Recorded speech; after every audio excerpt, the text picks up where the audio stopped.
क्या? फिर रिजेक्ट हो गया हूँ? यार मैं थक गया हूँ ऑडिशन दे दे के।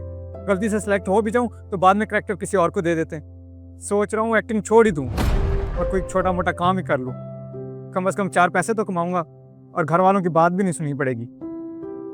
अच्छा चल ठीक है, बाद में बात करता हूँ। जी भाई, कितने पैसे हो गए आपके? जी 590 रुपये। अच्छा, ये लीजिए। अच्छा एक बात बताएं, आपने इतने अरसे से ये होटल खोला हुआ है, मैं भी काफ़ी टाइम से आपके पास खाना खाने आता हूँ, मैंने आपको कभी छुट्टी करते नहीं देखा। दिल नहीं करता होटल बंद करने का? मेरा मतलब एक ही काम रोज रोज करके आप थकते नहीं है? थकता हूँ, बहुत थकता हूँ, लेकिन मैं होटल बंद नहीं कर सकता। क्यों?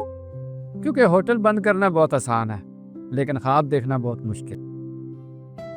अच्छा, आप मुझे बताएं, आप अपना एक्टर बनने का ख्वाब देखना बंद कर सकते हैं? नहीं, मैं अपना एक्टर बनने का ख्वाब छोड़ तो नहीं सकता, लेकिन अब छोड़ना पड़ेगा क्योंकि घर वाले कहते हैं कि पहले कुछ पैसे कमा लो फिर ख्वाब देख लेना। सही कहते हैं, लेकिन बात वो अधूरी करते हैं। क्या मतलब?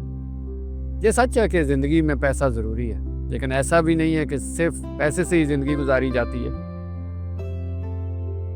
ये होटल देख रहे हो ना,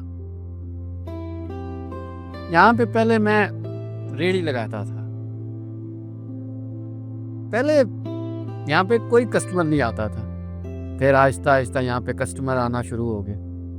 मेरे कस्टमर बढ़ते गए और फिर मैंने ये होटल बना लिया। कैसे? इसकी वजह, पहले मैं डर डर के काम करता था, लेकिन अब मैं जिम्मेदारी से काम करता हूँ। तो आपका ख्वाब पूरा हुआ कि नहीं?